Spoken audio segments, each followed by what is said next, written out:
दोस्तों आज बीफे है और आज हम चबवा रहे हैं दुरदुरिया। तो सब कुछ कर चुके हैं दोस्तों, बस यही देख रहे थे क्या चीज़ रखे हैं पूजा के लिए, क्या चीज़ नहीं रखे हैं, ताकि सब लोग आएँ तो हमारी जो गांव की गोतनी हैं ये सब आएँ तो कहीं ऐसा ना हो कि कुछ हम भूल जाएं, इसीलिए सब देख करके रख रहे थे।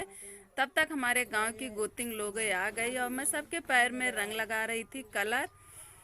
अब सबके पैर में कलर मैं खुद ही लगाती हूँ दोस्तों, चाहे जब मैं माता जी का प्रसाद खिलाती हूँ सबको या दुरदुरिया चबवाती हूँ तो सबके पैर में रंग मैं खुद ही लगाती हूँ। कभी मैं दूसरों से रंग नहीं लगाने देती और खुद ही लगाती हूँ। और रंग लगा करके वो पुण्य मैं ही लेना चाहती हूँ, दूसरों को नहीं। लोग कहते हैं कि पैर में रंग लगाने से पुण्य मिलता है। और अब हम रंग लगा के कंप्लीट हो गया, सब लोग बैठ गए हैं पूजा पे दोस्तों। और ये हमारे यहाँ पूजा इसी तरीक़ा से होता है। देखिए हम सिंदूर उठा करके सबको लगा रहे हैं। सभी के मांग में पहले गौरी गणेश को छुआ जाता है लगा करके, फिर सबके मांग में लगाया जाता है सिंदूर। सबके मांग में सिंदूर लगा रहे हैं। इनको आप पहचान ही रहे होंगे, उषा जी हैं, इनके मांग में सिंदूर लगा रहे हैं, सबके मांग में लगा रहे हैं। सबके मांग में लगाने के बाद फिर देखते हैं क्या होता है। दोस्तों आप सबके यहाँ पूजा कैसी होती है कमेंट में ज़रूर बताइएगा। और सानी माता का पूजा आप लोग कैसे करते हैं? हम लोग तो इसी तरीक़ा से ही करते हैं और अच्छा से करते हैं, मतलब हम लोग को अच्छा भी लगता है इसी तरीके से पूजा करना माता जी के लिए। मैं माता गौरी माता को मैं बिंदी लगाने जा रही हूँ। अब मैं माता गौरी को बिंदी लगा करके इसके बाद सबको बिंदी लगाऊंगी। एक एक बिंदी पहले अपने लगाती हूँ, फिर उसके बाद सबको बिंदी लगाऊंगी। बृहस्पतिवार को दुरदुरिया जरूर चबवाना चाहिए दोस्तों, ना ढेर दिन तो मतलब महीना में तो एक बार जरूर चबवा देना चाहिए। माता जी का आशीर्वाद है तो सब कुछ हम लोगों के पास भरा भरा पूरा है। अगर माता जी का आशीर्वाद नहीं होता तो क्या होता।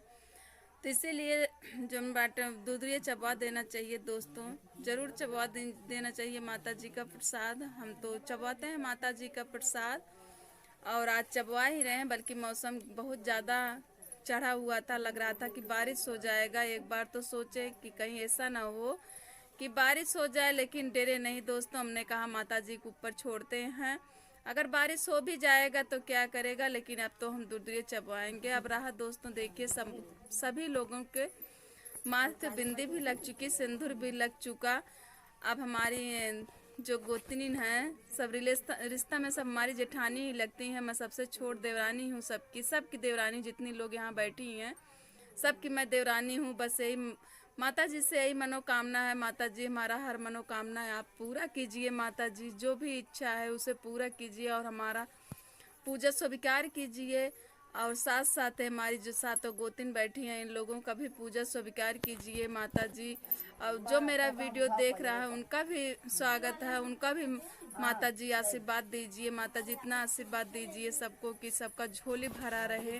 आप देखिए सबको माता जी का प्रसाद उठा रही हैं।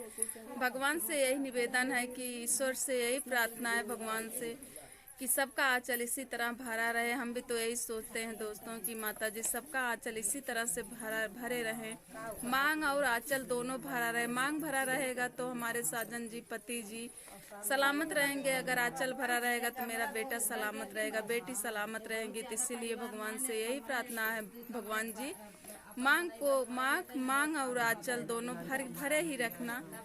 और हम लोग ऐसे ही जोड़ जांगर आशीर्वाद अपना ऐसे ही बनाए रखिए ताकि हम लोग पूजा कर सकें। और ये हो रहा हमारा पूजा। इसी के बाद हम खीसा भी स्टार्ट कर दिए थी हमारी जेठानी जी। खीसा में था एक थी देवरान एक थी जेठान, और दोनों लोग रोज जाती थी कथा कान। भीख मांग रहे हैं दोस्तों, देखिए ऐसे भीख मांग जाता है हमारे यहाँ। और हम तो कथा बीच में ही ख़त्म कर दिए दोस्तों। और देखिए भीख कैसे दिया जाता है हमारे यहाँ दोस्तों, भीख मांगा जाता है। अब हम सबसे यही कह रहे हैं दीजिए भाभी जी भीख, दीजिए भाभी जी भीख। भाभी जी सब लोग भीख दे रही हैं हमें। ऐसे सब लोग देती रहें ताकि मेरा आंचल हमेशा ऐसे भरा रहे। इन्हीं सबके आशीर्वाद से मेरा भी आंचल भरा पूरा रहे दोस्तों। हंसी आ गई थी, बोली कि निशा कितनी बार ली हो, तो हमने बोला कि हम डापते हैं, सबसे छोटी देवरान है ना, इसीलिए। ये जेठानी मेरी भूल गई थी, एक ही बार दी थी तो बोली कि आओ ले लो, दोबारा ले लो, एक बार नहीं लेना चाहिए। और ये मिठाई था जो कि कटोरी में रखे थे, लेकिन इसे आंचल में डालना था तो बाद में इसे हमने आंचल में डाल लिया। अब फुटेरा, जो फुटेरा होता है छोटा छोटा चना का फुटेरा, वही सबके हाथ में देंगे तो सब लोग वही फुटेरा ले करके हाथ में तब फिर खीसा शुरू करेंगी। अब फुटेरा सबको दे दिए हैं। हाँ, तो वही खीसा था कि एक देवरान थी, एक जेठान थी। जेठान हर जगह दुरदुरिया चटपटी में माता जी का जहाँ भी पूजा होता वहाँ जाती थी, लेकिन देवरान को नहीं जाना पड़ता था क्योंकि जेठान चली जाती थी और कहती थी ये भूखड़ है, खाना खा ली है, कहाँ जाएगी। एक दिन एक बूढ़ा माता आई और बोली कि चलो बहू हमारे यहाँ पूजा पे, आप तो सुबह ही खा लेती हो। छोटी बहू बोली नहीं माँ, मैं सुबह नहीं खाती हूँ, मेरी जेठान वैसे ही कह देती है और मैं नहीं खाती हूँ, मुझे पूजा में नहीं ले जाना चाहती और मैं जाना भी चाहती हूँ लेकिन ले जाना नहीं चाहती हैं।